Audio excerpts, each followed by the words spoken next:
ಧರ್ಮಸ್ಥಳ ಕ್ಷೇತ್ರದ ಮೇಲೆ ಅತಿದೊಡ್ಡ ಷಡ್ಯಂತ್ರ ಮಾಡಿದಂತಹ ಆರೋಪ ಕೆಲ ಯೂಟ್ಯೂಬರ್ಸ್ ಮೇಲಿದೆ.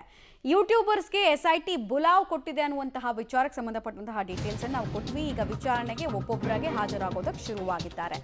ಮುರುಡೆ ಗ್ಯಾಂಗ್ಗೆ ನಡುಕ ಮುಂದುವರಿತಾ ಇದೆ. ಯೂಟ್ಯೂಬರ್ಗಳ ವಿಚಾರಣೆಗೆ ಎಸ್ಐಟಿ ಬುಲಾವ್ ಕೊಟ್ಟು ವಿಚಾರಣೆಗೆ ಅದರಂತೆ ಯೂಟ್ಯೂಬರ್ ಸಂತೋಷ್ ಅನ್ನೋ ವ್ಯಕ್ತಿ ಹಾಜರಾಗಿದ್ದಾನೆ. ಇನ್ನು ಜಯಂತ್ ಕುಟುಂಬಕ್ಕೂ ಕೂಡ ವಿಚಾರಣೆಯ ಬಿಸಿ ತಡ್ತಾ ಇದೆ. ಬುರುಡೆಯನ್ನ ಈ ಮನುಷ್ಯ ವಿಶ್ವ ಪರ್ಯಟನೆ ಮಾಡಿಸಿದಂತಹ ಮನುಷ್ಯ. ಕೇರಳ, ಡೆಲ್ಲಿ ಎಲ್ಲಾ ಕಡೆಗೂ ಬುರುಡೆ ಓಡಾಡೋ ರೀತಿ ಈತ ಮಾಡಿದ್ದ ಅನ್ನೋ ಆರೋಪ. ಈತನ ಫ್ಯಾಮಿಲಿಗೂ ಕೂಡ ಈಗ ಕಂಟಕ ಅಂತ ಹೇಳಲಾಗ್ತಾ ಇದೆ. ಒಬ್ಬೊಬ್ಬರಿಗೆ ವಿಚಾರಣೆಯ ಬಿಸಿ ತಟ್ತಾ ಇದೆ, ಮುಂದುವರಿತಾ ಇದೆ.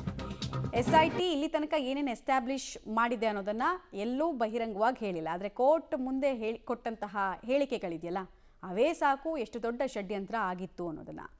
ಇನ್ನು ಎಸ್ಐಟಿ ಕಚೇರಿ, ಬೆಳ್ತಂಗಡಿಯಲ್ಲಿರುವಂತಹ ಎಸ್ಐಟಿ ಕಚೇರಿಗೆ ಆ ಯೂಟ್ಯೂಬರ್ ಹಾಜರಾಗಿದ್ದಾನೆ. ಇವ್ರ ಮೇಲೆಲ್ಲ ಏನು ಆರೋಪ ಅಂದರೆ ದುಡ್ಡು ಇಸ್ಕೊಂಡು ಆ ಮಹೇಶ್ ಶೆಟ್ಟಿ ತಿಮ್ರೋಡಿ ಮನೆಯಲ್ಲಿ ವಾಸ ಮಾಡ್ತಾ TADA ಎಲ್ಲ ಅವ್ರ ಹತ್ರ ಇಸ್ಕೊಂಡು ಶ್ರೀ ಕ್ಷೇತ್ರದ ಬಗ್ಗೆ ಯಾವುದೇ ಆಧಾರ ಇಲ್ಲದೆ ಬಾಯಿಗೆ ಬಂದಂಗೆ ಮಾತಾಡ್ತಾ ಹೋಗ್ತಾ ಯಾವುದ್ಯಾವುದೋ ಆಟೋಗಳನ್ನು ತೋರಿಸ್ಬಿಟ್ಟು ಇದು ಅತ್ಯಾಚಾರಿಗಳದ್ದು ಆಟೋ ಅಂತೆಲ್ಲ ಹೇಳ್ತಾ ಸುಮ್ಮನೆ ಜನರಲ್ಲಿ ಒಂದು ಪ್ಯಾನಿಕ್ ಕ್ರಿಯೇಟ್ ಮಾಡಿದ್ರು ಅನ್ನೋದು ಆರೋಪ.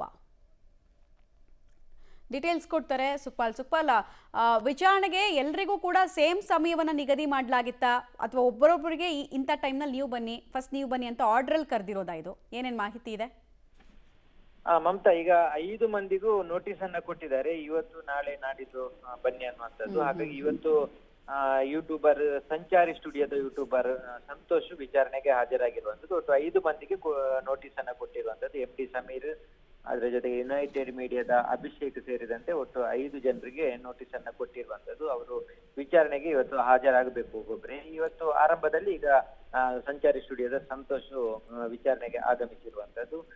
ಆರಂಭದ ದಿನಗಳಲ್ಲಿ ಇವರೆಲ್ಲರೂ ಚಿನ್ನಯ್ಯನ ಜೊತೆ ಇದ್ರು ಅನ್ನುವಂತ ಹಿನ್ನೆಲೆಯಲ್ಲಿ, ಚಿನ್ನಯ್ಯ ಹೇಳಿದಂತ ಹೇಳಿಕೆ ಹಿನ್ನೆಲೆಯಲ್ಲಿ ಈಗ ಒಬ್ಬೊಬ್ಬರನ್ನೇ ವಿಚಾರಣೆಗೆ ಕರೀತಾ ಇರುವಂತದ್ದು. ಆರಂಭದ ದಿನಗಳಲ್ಲಿ ಉತ್ಖನನ ಮಾಡುವಂತ ಸಂದರ್ಭದಲ್ಲಿ ಆತ ಮುಖವಾಡವನ್ನ ಮುಚ್ಚಿ ಬರ್ತಾ ಇದ್ರು. ಇವರಿಗೆ ಮಾತ್ರ ಆತ ಮುಖವಾಡನ್ನ ತೆಗೆಸಿ ಮಹೇಶ್ ಶೆಟ್ಟಿ ತಿಮ್ಮರೋಡಿಯ ಮನೆಯಲ್ಲಿ ಬೇರೆ ಬೇರೆ ರೀತಿಯಾಗಿ ಇಂಟರ್ವ್ಯೂಗಳನ್ನ ಕೊಡ್ತಾ ಇದ್ರು. ಹಾಗಾಗಿ ಅದು ಯಾವ ಕಾರಣಕ್ಕಾಗಿ ಮತ್ತೆ ಇವರನ್ನ ಯಾರು ಕರೆಸಿರೋದು ಅನ್ನೋದ್ರ ಬಗ್ಗೆ ವಿಚಾರಣೆ ನಡೆಸುವಂತ ಸಾಧ್ಯತೆಗಳಿದೆ. ಇದಾದ ಬಳಿಕ ಈಗ ಈ ವಿಚಾರಣೆಗೆ ಸಂಬಂಧಪಟ್ಟಾಗ ಆರಂಭದಲ್ಲಿ ಇವರನ್ನ ವಿಚಾರಣೆಯನ್ನ ಮಾಡಿದರೆ ಅದು ಧರ್ಮಸ್ಥಳ ಕ್ಷೇತ್ರದ ಬಗ್ಗೆ ಷಡ್ಯಂತ್ರದ ಹೇಳಿಕೆಗಳನ್ನ ಯೂಟ್ಯೂಬ್ಗಳಲ್ಲಿ ಪ್ರಸಾರ ಮಾಡಿರುವಂತ ಹಿನ್ನೆಲೆಯಲ್ಲಿ ಈಗ ಚಿನ್ನಯ್ಯ ಕೊಟ್ಟಿರುವಂತ ಅಂತಿಮ ಹೇಳಿಕೆಯನ್ನ ಆಧಾರವಾಗಿ ಇಟ್ಕೊಂಡು ಈಗ SIT ಅಧಿಕಾರಿಗಳು ಈ ಯೂಟ್ಯೂಬರ್ಗಳನ್ನ ಕರೆಸಿ ಈಗ ವಿಚಾರಣೆಯನ್ನ ಮಾಡ್ತಾ ಇರುವಂತದ್ದು. ಈಗ 5 ಮಂದಿಗೆ ನೋಟಿಸ್ ಕೊಟ್ಟರಲ್ಲಿ ಈಗ ಒಬ್ಬರ ವಿಚಾರಣೆ ಆರಂಭ ಆಗಿರುವಂತದ್ದು. ಮಮತಾ, ಆಲ್ರೈಟ್, ಧನ್ಯವಾದ ತಮ್ಮೆಲ್ಲ ಮಾಹಿತಿಗಾಗಿ ಸುಕ್ಪಾಲ್.